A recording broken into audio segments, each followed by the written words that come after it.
Isang pangarap na natupad nga ang naranasan ni Angelica ngayon sa piling ni Coco Martin.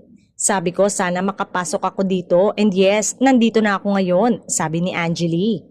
Yan nga ang sumakses na manifestation ni Angelica na ngayon ay isa sa pinakabagong mga artistang napapanood sa FPJ Batang Quiapo.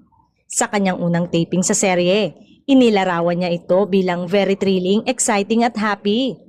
Gaganap bilang lolo niya rito si Leo Martinez na makikilala sa karakter na si Mr. Con.